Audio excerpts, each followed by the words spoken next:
வலியற்ற varicose vein சிகிச்சை எளிய 30 நிமிட செயல்முறை 7279487335. சென்னை மாதவரத்தில் பிளாஸ்டிக் பாட்டில்களில் தாய்ப்பாலை அடைத்து சட்டவிரோதமாக விற்பனை செய்த விவகாரம் பெரும் அதிர்ச்சியை ஏற்படுத்தியிருந்த நிலையில் தாய்ப்பால் விற்பனை தொடர்பான கண்காணிப்பை மாநிலம் முழுவதும் தீவிரப்படுத்தியுள்ள உணவு பாதுகாப்புத்துறை சென்னை மாவட்டத்திற்கென 18 குழுக்களை அமைத்துள்ளது.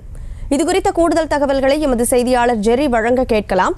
வணக்கம் ஜெரி, முழு விவரம். வணக்கம் கனிமொழி. தாய்ப்பால் விற்பனை தொடர்பான கண்காணிப்பை மாநிலம் முழுவதும் தீவிரப்படுத்த உணவு பாதுகாப்புத்துறை முடிவெடுத்துள்ளது. சென்னை மாதவரம் பகுதியில் தாய்ப்பாலை பாட்டில்கள் அடைத்து ரூபாய் 500க்கு விற்பனை செய்யப்பட்டு வந்த நிலையில் உணவு பாதுகாப்புத்துறை அதிகாரிகள் கடைக்கு சீல் வைக்கப்பட்டனர்.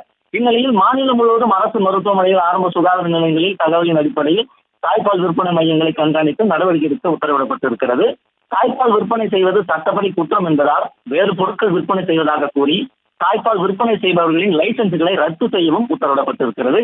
சென்னை முழுவதும் தாய்ப்பால் விற்பனையை கண்காணித்து நடவடிக்கை எடுக்க 18 குழுக்கள் அமைக்கப்பட்டிருக்கிறது. அது மட்டுமின்றி தமிழகம் முழுவதும் தாய்ப்பால் விற்பனையை கண்காணிக்கவும் உணவு பாதுகாப்புத்துறை உத்தரவிட்டிருக்கிறது. சென்னை மாவட்டம் பொறுத்தவரை தாய்ப்பால் விற்பனை தடை செய்யப்படுவது தெரிந்தால் பொதுமக்கள் 94404232 எண் மூலம் புகார் தெரிவிக்கலாம் என்றும் உணவு பாதுகாப்புத்துறை ஒரு அறிவிப்பை வெளியிட்டிருக்கிறது. இதன் மூலம் தாய்ப்பால் விற்பனை தொடர்பான புகார்களை பொதுமக்கள் உணவு கட்டுப்பாட்டுத்துறையும் தெரிவிக்கலாம் என கூறப்பட்டிருக்கிறது.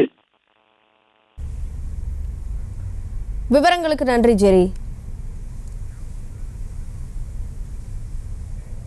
வலியற்ற வெரிகோஸ் வெயின் சிகிச்சை எளிய 30 நிமிட செயல்முறை 7279487335. செய்திகளை உடனுக்குடனும் துல்லியமாகவும் தெரிந்து கொள்ள சப்ஸ்கிரைப் பண்ணுங்க.